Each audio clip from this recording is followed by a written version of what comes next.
This podcast is brought to you by the friendly people at Krembo Baked Goods, the San Francisco Bay Area's newest parve non-dairy kosher bakery, proudly serving cookies, loaf cakes, and the best gluten-free challah I've ever had, and much more. Ask about their challah delivery service to schools, organizations, and corporations in the Bay Area. Email them at orders@krembobakedgoods.com for more info, or simply go to Krembo, that's Krembo, bakedgoods.com.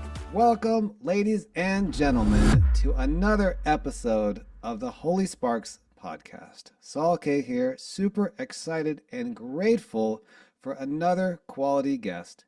And without further ado, let me introduce and edify the man properly. Rabbi Peretz Mochkin is a rabbi deeply versed in Chasidic mysticism with over 20 years of experience. He specializes in crafting individualized rituals that promote personal growth and transformation. Having served in various capacities with Chabad and other religious organizations, Peretz now focuses on meeting people where they are, helping them create meaningful spiritual practices tailored to their needs. Rabbi, welcome to the podcast. Saul, I'm so excited to be here. Thank you for having me. And we've also been friends for a very long time, so this is also a nice reunion. I'm thinking, I can't help but think about how that we met very soon after I moved to the Bay Area, which is already coming on about 18, 19 years ago. And around then is where we met. So that's a pretty beautiful way to feel about sitting here with you today. Yeah, it's our anniversary over here. It's beautiful. Yeah. For people that don't know you and not familiar with your story, tell us a little bit about how you grew up. So I'm a Chabad background person, and for those who aren't 100% sure what that means, there's Chabad as an organization that you may have seen in the world, which is, some would call it outreach, some would call it, outposts, some would call it outcasts, but essentially centers for Jewish life and community building. But Chabad is really the name of a philosophy that is a philosophy of weaving mysticism in the mundane and spirituality in the physicality, and really a philosophy of how we should be seeing ourselves as spiritual, soulful creatures having a physical experience. And I would say it's also the fruition of Kabbalistic wisdom, so Jewish theological mysticism, in practice of the physical world. So that part of Chabad is less seen because that's more in the communal parts of Chabad establishment, in their, quote, communities, not in their outreach posts that you see all over the world. So I come from that community in Brooklyn and Crown Heights, and my family has been with that community since it started in the late 1700s, in the late 18th century. So my family has been in this for a long time. And growing up, that was my identity. My identity was Chabad, not Jews per se, and not even religious per se. People would be like, you're Orthodox or ultra Orthodox. And I was like, I never labeled myself in any denominative form, just in a philosophical form. This is how we see Judaism. We see it from this mystical lens. And that's what inspired me to try to do the Chabad work in opening a center in San Francisco with my wife when we got married in 2005, 6-ish time. So yeah, that's my background that really propels me, and with whatever changes and the evolution I go through personally, it's still a source of wisdom and self-love. I love it. And I think most people aren't really familiar with Chabad stands for Chochmah Bina Das, which is part of this Sephirotic tree, which is a whole Kabbalistic way of understanding reality. But I think a lot of perhaps American Jews, and maybe even Jews in different parts of the world, don't at first blush see Chabad as that, because you wouldn't know that unless you spent quite a bit of time in the community or learned or really did some digging to find the mystical elements which Chabad beautifully integrates into daily life, which is why I love it. I've been connected to Chabad. There was a joke at our wedding. We had, I think, 18 Chabad rabbis there, and it was a very sweet situation. I would say part of that reason, Saul, it's an interesting dynamic, and I think about that a lot, and that's because the success of Chabad and in general Jewish mysticism has become pretty commonplace. Whereas Kabbalah and mysticism historically have been something you learn when you're 40, or something that's for a mystical spiritual person. It's become so normal and normalized into daily practice, every single synagogue in the world has a spiritual dimension, denominations aside. Like every house of worship today has spiritual components and mystical components. So it really has become so mainstream, and we've moved so far from any stigmas around spirituality, or commonplace in social media to call people witches and admiration. Like we've already evolved to like having space for things that sometimes I'll call a blessing, I'll call it a spell. And people will be like, oh, cool, that makes sense. Like we've evolved to such levels that it's kind of beautiful. We have access to a much wider range of what our ancestors were feeling and integrating thousands of years ago, because a lot of it then was less rationale and much more in the realm of this is what I feel. This is an experience that I'm feeling, and we're bringing that in. And because of that, I think people don't always know like the source of where that's from. But I take a lot of pride that Chabad really brought that in. And when they started bringing that in hundreds of years ago, there were very few people who were gravitational to that, and my ancestors were. So I've learned to see myself as a seventh generation mystic in that vein and feel very proud of that. Beautiful, as well you should. So, when you were growing up, was there the expectation that you would become a rabbi, or was that something you decided at a certain point? In general, the expectation is that you weave in a version of this type of Chabad life into whatever life you choose. If you're a business person, you'll try to invite your business colleagues to be a part of your spiritual and religious life. If you want to be a rabbi, this is the practice you'd be. Ironically, though, I was not pegged for any of that as a kid and as a teenager. And when people would ask me, what do you want to do? And I'd be like, I think I want to do the Chabad work. They'd be like, you? They were a little bit like not so sure that I was the right person for the job. But I think that's why precisely I wanted to do it. I felt like there was like a human face to a lot of this.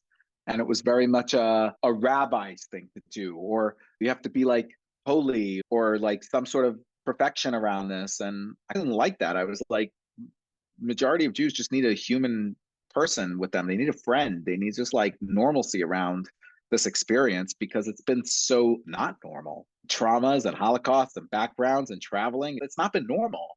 You just need a friend around here. And I think the communities that work are less about a holy person being in the community and much more about the camaraderie and the friendship and the connection that's there.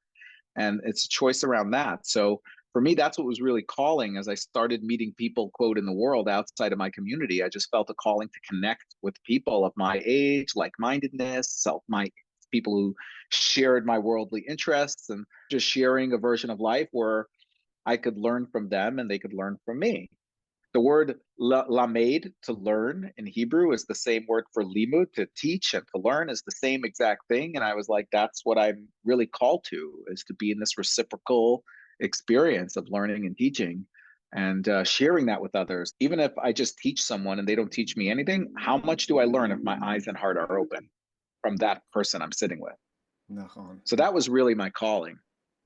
Got it. So it's almost like, if I can interpolate what you just said, it's removing this formality and separation of, oh, that's the rabbis, what I call the fourth wall in shul. It's a theatrical term, like there's people up on the stage and then there's the audience, right? And I think sometimes in shuls, you have, not so much in Chabad because it's usually like down, but there are some situations where you have a rabbi up there and the people down in the pews, and it's this separation. And so I always like to encourage people, like, there is no fourth wall. There's nothing in between me and you. We're all the same if I'm leading or you're leading. And I think it's a great way to frame it up. Lately, that's been alive in me, that like a lot of the challenges I face personally, I find out are a lot to do with people pedestalizing other people. And especially, you're a holy man. This is how you need to act.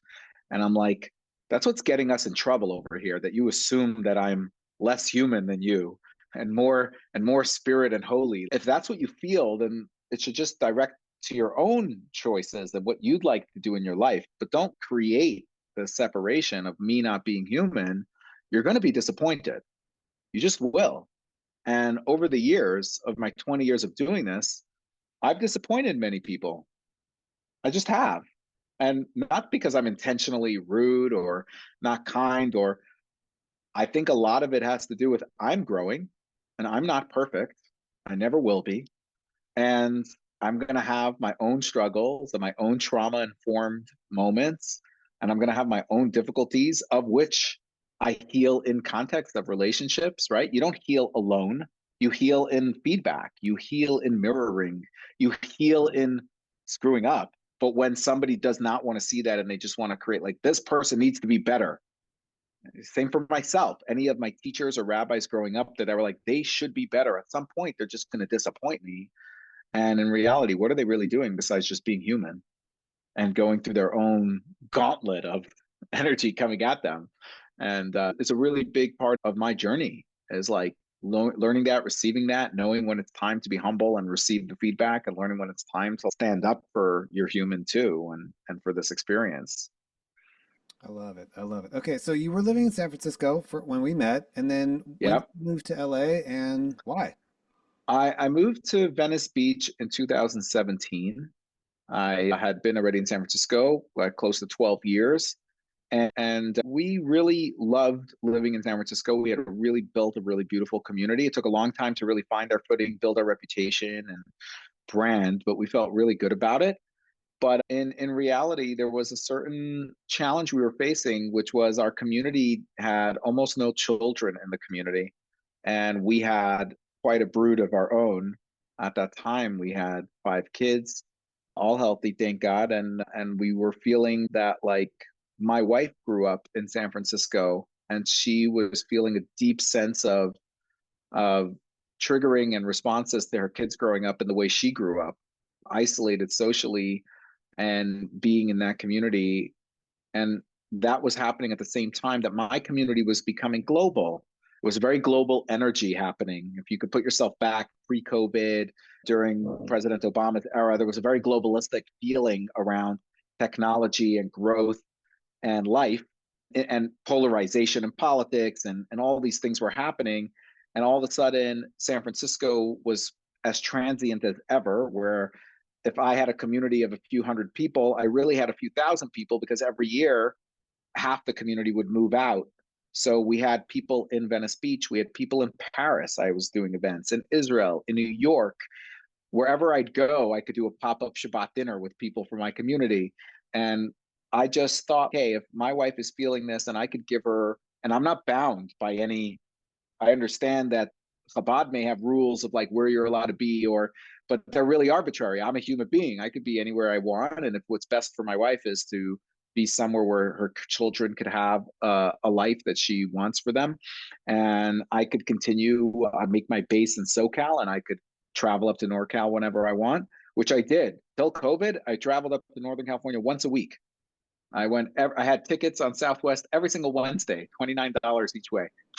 And would go in Wednesday morning, 6 a.m. and come back at 10 p.m. and just continue that. So I just figured that we could do it. And it was a lot harder and more destabilizing than I thought it would be. But ultimately, like, trust that was when you do something good for your wife and kids, like that, it's the right, it was the right choice. But yeah, it was very hard to make that choice. Say mashane mako, mashane mazal, right? Move your place, Yeah. increase your mazel. And also, like, I do bring it up because it's a bit unusual, at least for me. All the Chabad rabbis I know, they tend to park somewhere, right? That's they go on Yeah. shlichus or their mission, and that's where they land is that's it. So that's why I bring it up because it's unusual. But I think it's a what a great reason. Yeah. And I wasn't like I felt some kind of like stability in from that path of go somewhere and stay somewhere. Like it wasn't like that path was giving us what we needed either. Let's be honest. Like, her feeling like she can't do this to her kids had a lot to do with not feeling stability. There are other Chabad families that feel stability and feel like they're giving to their kids, and they're like, what's the difference where we are? We need to love our kids and we need to give them the best we can. Clearly, both subconsciously for me, because I wasn't initiating it at first, and consciously for her, the foundation of the community there did not make her feel like she could give what she needed to her children. Just a couple days ago, and every few months I get this from her where she's like, by the way, I would need to remind you and thank you for how happy I am that you made this move. And it's like, because there is a part of me that always was like, what if that was such a great time for us? But Yeah, having lived in San Francisco myself for 6 years, it is a very transient city. Like I saw, yeah, and even and I'm really close with Rabbi Potash There's a couple of them in San Francisco, but his community would change every couple of years. People would move to the East Bay, and people come for tech, and they make their money and they leave and whatever. So, yeah, you're Yeah. accurate with that description. Let's fast forward here a little bit. Talk about how did you get introduced to psychedelics and what happened? I'll just do a little bit of that, but because I think that's in psychedelics itself. I think the conversation around psychedelics, there's the psychedelic curious, there's the people who just aren't doing it but love to know things, and then there's the people who can gain a lot out of the information. So I'm cognizant that at this stage we're in a diverse stage with the types of people listening to psychedelic information, and therefore I would like to be a little removed from the weeds of it, just like a general like approach that I personally have to this experience and how it came to me. Because anybody who does anything is trying to create connection. Literally anything you do is a form of trying to create connection, and to yourself, to others, to the divine, etc. So in psychedelics, anybody using psychedelics is searching for some form of connection and some form of depth to that. And because a lot of the things that people do, they start in their youth before they're consciously aware that they're making connection. So a lot of things like psychedelics, or what people call drug use, is coming from a lack, quote, the lack of connection, and I'm doing this to connect. And that's my story. Like, I have no experience with drug use or psychedelics whatsoever until COVID came. And I had a crisis point with everything stopping, my organization shutting down, and Venice Beach, the project I was working on, disappearing, having another child in that environment, and having a huge family and a lot of mouths to feed. And then a sister a year older than I died of cancer, and having to grieve alone essentially, and not even be able to go to funeral and like that. And that was like a big, what we call a crisis inflection point. And at that moment, I wanted to quit being a rabbi and doing this work and being there for others. I was like, I need to just be there for me. And it was there that I also took stock of who was in my life. And I realized that the majority of the people in my community in Venice Beach were doing psychedelics, were leaders in the psychedelic field, were opening psychedelic assisted therapy practices, were working at MAPS, the organization with Rick Doblin, trying to legalize MDMA, PTSD, and psychedelic assisted therapy. And I was in an orbit of people like that who were always really interested in the mystical Hasidic wisdom deeply. And I kind of was like surrounded by this.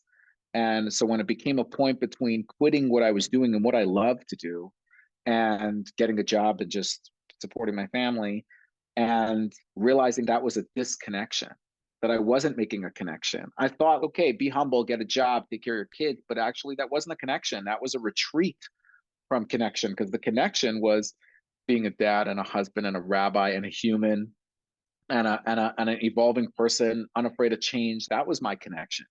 And I was going to leave all that because of fear, crisis, sadness. Like, perhaps it's worth looking at what the people that I have around me that could support me with are going to like in that world.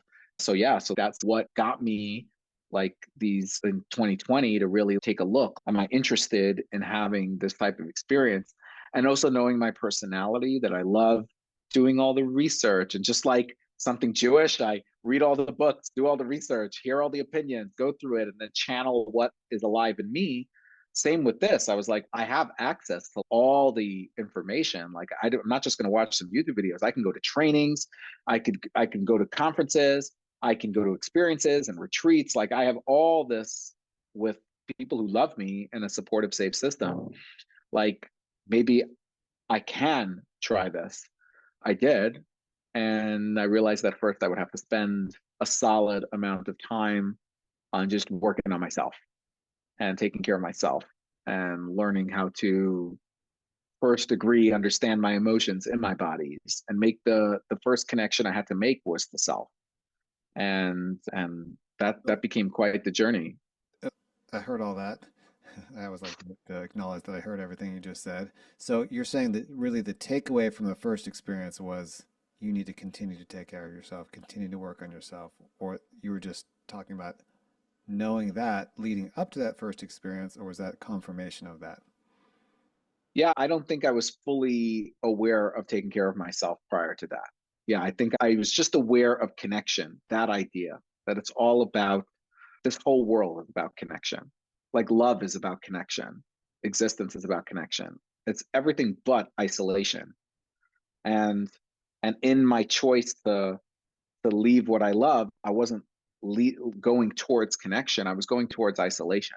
Like I just need to cut myself off and do what I need to do. And that was a real red flag for who I am and what my personality is.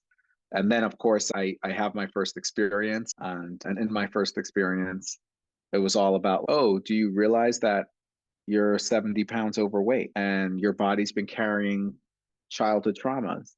Oh, do you realize that you have a better reputation outside your house than in your house? You have a better reputation with community members than with your wife and kids. Why is that? Like, why aren't you like a stellar, loving, generative, compassionate human at home, like as deeply as you can, and outside the house, you do the best you can? Like, why is it reverse? And those questions were like super impactful about how I thought I was versus how I really was, and why that was going to be a big journey in itself. And it was deeply filled with humility. And it also made me feel like, wow, I'm feeling like this and I'm, quote, doing the work. I have all these practices every day and I have all these spiritual practices and religious practices. What about the people who are searching for practices? What about the people who don't have the wisdom I have and the background I have to support spiritual, mystical experiences that they're having?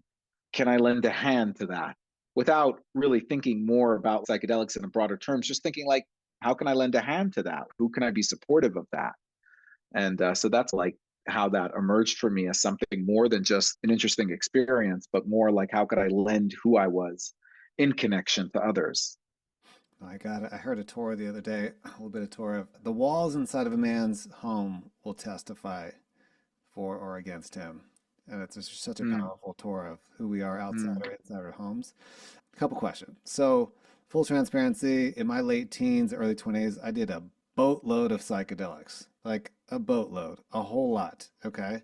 And it was great. In fact, I said, I'm going to have a 2 year psychedelic experiment and go as far into these woods as I can to see what's there. I want to see what I can learn from this. And really, it's interesting that you talk about kesher, connection, because that was the main thing I got out of it was creating communities. I followed the Grateful Dead around for a while and did all kinds of fun things with some really interesting people. But at the end of every trip or journey, it was connecting with people. That was really for me, besides the music and art and the creativity. So it's really interesting that you talk about Kesher. Also, you're a man deeply rooted in spiritual practice, right? I'm just assuming that you have your own prayer practice, maybe meditation, etc. So many tools from our tradition. So what's interesting to me is having tried both avenues to get to similar results, there are a lot of ways to get there, right? Self-knowledge is essentially part of what you're talking about. Connection is the second part, right? So self-knowledge, you became aware of different things about yourself. You became aware of how you were in the home versus outside of the home and other things, right? So there's so many ways to that. It's fascinating to me how you maybe couldn't access that through the tools that you grew up with. Or maybe it was just sort of like a stepping outside of, that's the one thing that I also experienced. You step outside of your own reality, so you have this interesting viewpoint on it. Can you talk about that? Because there's a lot of ways to get to what you're talking about. a person doesn't always start their journey in life through choice. They don't really choose or are fully consciously aware. If you one day hear about meditation and you feel like you have a missing part of yourself and you believe that meditation is going to help you get into that space that's missing or in connection, then you chose to use this tool and now you can evaluate how it's working for you. But in growing up in such a mystical spiritual environment and crafting a whole life experience, it's like fish in water. It doesn't know it's wet. Like it's so one with your being. And on the one hand, I'm so lucky to have such a deep mystical upbringing, to be grown up in mysticism, I have a friend here who once told me that was impactful to me. She was like, I'm jealous that in your formative years, what impacted you was mystical knowledge. And I was like, stop for a second. Oh, interesting. Like a lot of people, their big spiritual experiences are what their life is able to offer them as a teenager. For me at 14 years old, Thursday nights, my teacher is essentially creating a psychedelic ceremony. They had us sitting in a circle, gave us all little shots of vodka, which were our sacrament for this Russian background. And we sang songs for 2 hours and paused between songs to talk about mysticism, AKA Farbrengen, create a connection. That's ceremony. But you're unaware that's ceremony. You're unaware that's a practice that is sacred and that is helpful for connection and relationship and growth. So for me personally, I'm not trying to use psychedelics to get somewhere else so much as to become much more aware of what I have and where is a healthy and responsible way to share that. Because I think there was also oversharing, overgiving, instead of like people to fully tap into the emotional frequencies that people are on and meet them where they're at. And that's what I really desired. Coming back to like now I do things where I meet people where they're at. I always wanted to do that. And except that I don't think I was fully attuned to myself enough and noticed what I had within me. So how do I know what I'm bringing? Am I just bringing modalities and external things, or am I bringing something that's actually alive in me? So meeting someone where they're at for me is a form of sharing my aliveness with someone like that. How to learn how to value that, how to learn how to like understand that wisdom, how to understand that wisdom and that aliveness that I'm sharing with others is also how I support my kids financially. So how to like build a model that is in reciprocity. It became a learning journey that was much harder than I intended for. It was much easier to be disassociated, share the wisdom, get donations, see where it all goes. It was a lot easier way to not have to work on myself and just let the proof of concept do the talking. This model, and at least what the psychedelics have asked me to uncover, is my own personal growth and my own personal value is directly connected to the reciprocity and the growth and to the ability to pay my rent. Like they're all interacting with each other. So that's why I mean, like, yeah, for each person it's different because each person like grows into a place of awareness of what they have alive in them and what the right energy exchange is for their life. And that'll bring them joy, happiness, fulfillment, satisfaction, etc. If someone is interested in doing this work with you, which I'm guessing not everyone that you're working with in a sort of a counseling should be a type of relationship is doing psychedelics. But if someone's interested in that, Yeah. just reach out to you on Instagram. What's the process? What do you Yeah. recommend? Do they need to be over Yeah. Like, 40 with kids? What's the story? so I lend my services to in different ways. Ultimately, I'm a rabbi, which means that, and I'm a personal rabbi at this point without a synagogue. So that means that people who work with me work more in a therapeutic model, which is, they basically pay me by the hour or by the service for what they need. And then I work with them. Like, it's definitely not all psychedelic. It's a lot of just, I need an open minded voice, or I need spiritual knowledge, or I need somebody who I don't feel it's about a religious path. It's more of a personal path and helping me craft rituals that are personal to my own being. But I also work with a couple of different organizations. Like I first worked with I still work with an organization called a therapy practice called Embodied Life by Lauren Taus, and they're a psychedelic assisted therapy practice. So I serve as like a spiritual guide for those who are looking beyond just classical therapy or classical psychedelic experiences. I come in with a little different modality to work with. And recently, I paired up with a beautiful organization based out of Berkeley called Shefa, which is an organization that has been educating, and I would say their education, but what they really are is bridging psychedelics, Jewish wisdom, and resources for people to do good work within this industry and model work being done.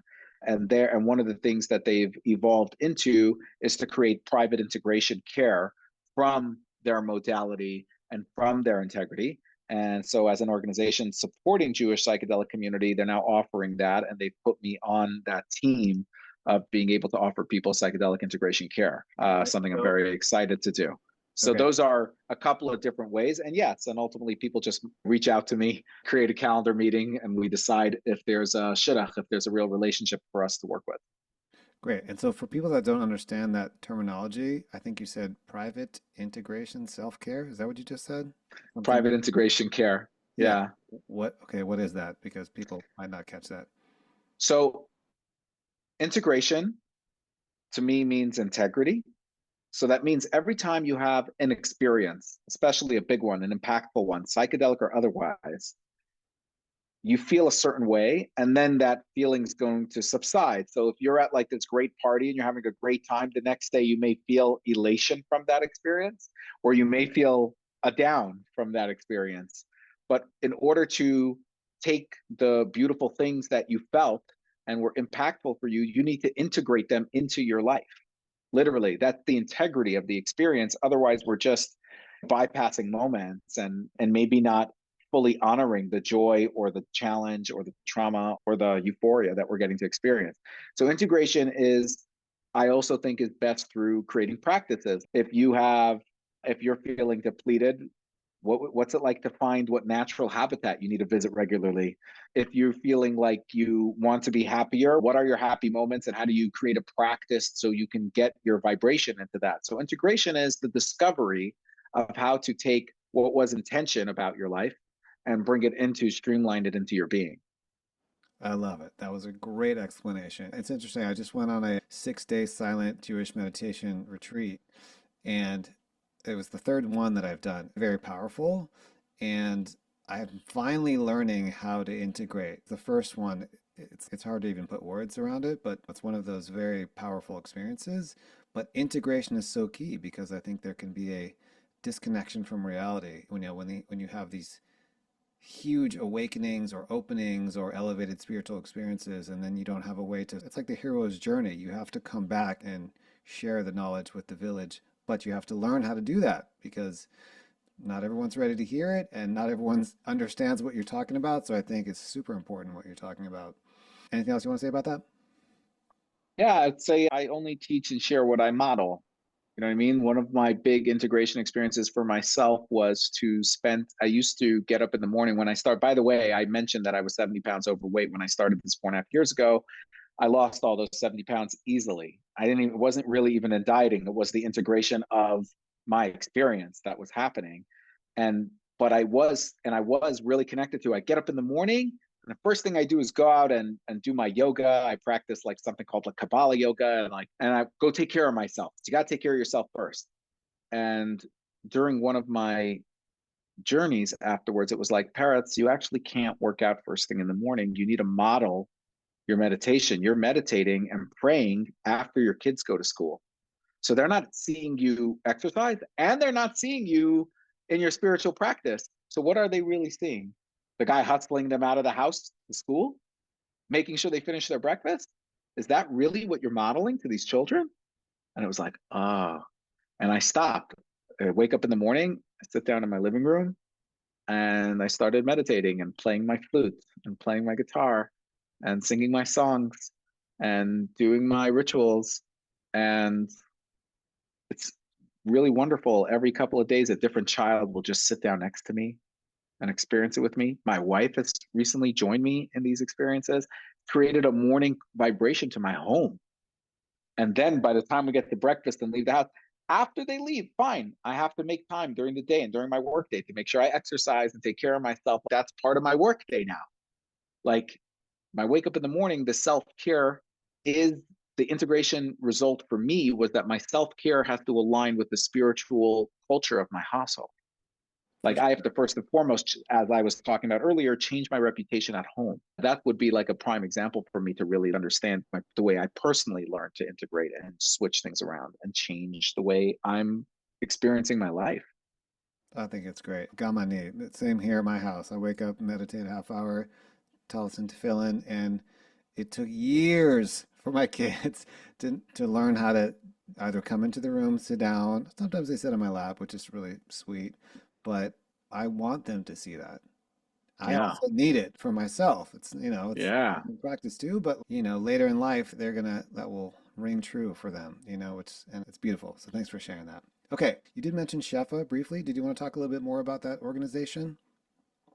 Just encourage people to look it up as far as what's being built out there. Psychedelic world, I would say, has gone very quickly into mainstream, but is not necessarily understood in context of Judaism. And Shefa is doing a wonderful job together with their leader, Rabbi Zach Kamenetz, to really create rituals and practices and awareness, because these things are not just divisive. We need to learn how to have great reverence for these experiences. They're not simple. They're deeply sophisticated spiritually, and they have a price. Their price is asking us to really have integrity and integration and practices. And in that sense, for those who do choose and feel called to be in this, know that there are people and resources out there, namely something like Shefa that's putting it together, that perhaps can influence. And that's why I'm really happy to work with things like that are more, I wouldn't say secular, but more of a secular spiritual space with the embodied life version. And also with Shefa, which is more of a Jewish way of expressing that. Like those feel very right to be a part of, like those who are called to this, to be able to have good work, well done work, and good awareness of what they're actually getting into. Sweet. Okay, give us some Torah for Elul, Rabbi. It's the full moon as we talk, so we're at the thicket in the middle of Elul, getting ready for Rosh Hashanah, blowing the shofar each day. I just really need to, for myself, to remember every day of Elul is like, what am I initiating towards myself? Elul has this way of expressing itself with this line, like the word Elul is an acronym for Ani Ladodi Vidodi Li. And I like to focus on Ani Ladodi. In Jewish tradition, there's one of my favorite meditations is the Moda Ani. Every morning we wake up and we do Moda Ani. So it's first gratitude, then my Ani shows up. But yet somehow in Elul, it's Ani Ladodi. It's first my Ani. And all year is not always the right time to begin with your I. Your I needs to be in a really healthy space so that it's not an egocentric I, but like an actually fluid I of where I bring myself to the world. And this month, we're called to see ourselves as initiators, actually see the I not as a survivalistic mechanism, but as an initiator of love. And Ani Ladodi, I initiate love. So when I blow the shofar each day and I think about Elul each day, I think about what am I initiating? What's alive in me? I blow the shofar. What sound is in me? What song is in me? What really wants to express itself in this world? And the more healthy I can do it, the more Dodi Li, there's going to be reciprocity in that love. Because in reality, the love that you experience yourself is the love that in yourself is the love you're going to experience from others. If you don't experience self-love and you're getting love from somebody else, then it's, I need it, I want it, but it's not so integratable. It's only when I love myself that I can feel someone else's love and integrate that within my own. Or if I'm rejected, be okay with that, be able to handle that I'm not getting it because I already love myself. So in order to prepare for new life, for new energy, which is really what this is about, right? Birthing new life in this world. We're in a deep gestation process at all times and a deep birthing process. It begins with like this, I can do it. I'm enough. I trust. I love myself. So Elul is deeply about that as a form of tshuva, which is a form of birthing and a form of forgiveness to yourself so that you could forgive others, and a form of exonerating yourself so you can exonerate others. It all comes from like the level of growth you're having in your own personal being. Kol hakavod, yasher koach. Beautiful. Mm-hmm. Okay, so final two questions. So, what is your own personal vision for yourself in this work moving forward? I'm pretty open right now to seeing how it evolves. I think there's in the meeting people where they're at, there's this space of what could this be? Like I'm living with a deep sense of curiosity of who am I supposed to work with? What is the right work to be done? How to be in deep integrity? I don't really live in the future of what this should be because again, it's not like I chose consciously this was my path. I was working towards here. So I have to look back and realize that there's deep intention with all that. But in the process of this type of work, there are a lot of people who at first judge you for it and a lot of people who don't understand me. And it is my hope and prayer that as this work gets better and the people who need it have access to well quality work, so will the judgment around it and the healing around it. Because It's not just about the psychedelic work. It's about mental health. It's about fortitude. It's about support. It's about connection. It's about religion. It's about spirituality. It's really much more inclusive about us being able to love ourselves and support one another in this human journey. I never expected to be here in this way, but curiosity has led me here, and I hope to continue with that curiosity to see where it leads me and in what capacity I partner with others to do other work that's relational, whether to this or other things. I'm truly open to like how this journey unfolds, and knowing that I'm having deeper self-worth. I know it'll be in reciprocity and in connection and in growth. Beautiful. Okay. Final question that I ask every guest on the Holy Sparks podcast. Rabbi, what does the Jewish world need now most, and why? The Jewish world needs a sense of connection from a positive perspective. Really, this so much of our bonding the last 2,000 years has been over negativity. We've been truly bonding over shared trauma. And the reality is we need to bond over a positive foundation, that ultimately we come from the same source, and we're lucky enough to be brothers and sisters and share that brother and sisterhood with the world, and by default create a connection to that. And having such a positive space will create an optimistic space to incubate and to gestate something new, because it's not us against them. That's good for survival. But I think the Jewish struggle has a lot to do with, we don't want to just survive. We have this deep sense of wanting to live in real human connection so that we can have authentic relationship with life source, with God, with the divine, with things that animate us. And so we're looking for that positive, optimistic spark of creation and to work with that. Beautiful. I always want to end with a blessing. First of all, thank you for your time. I know you're very busy with your holy work you're doing down there. And Hashem should bless you, that you should find the right people that are looking for you, that what you're putting out in the world is definitely what you're going to get back, which is people that are open-hearted. They're looking for change. They're looking for a kesher, connection, and deeper way of understanding what their mission is in the world. And you definitely lead from a place of joy, and that you should create more spaces for Jews and others to experience this life in reality and connect through joy, through not only simcha, but through asher as well. And that from the higher plane of joy, we can create more healing in the world and more connection and more blessings.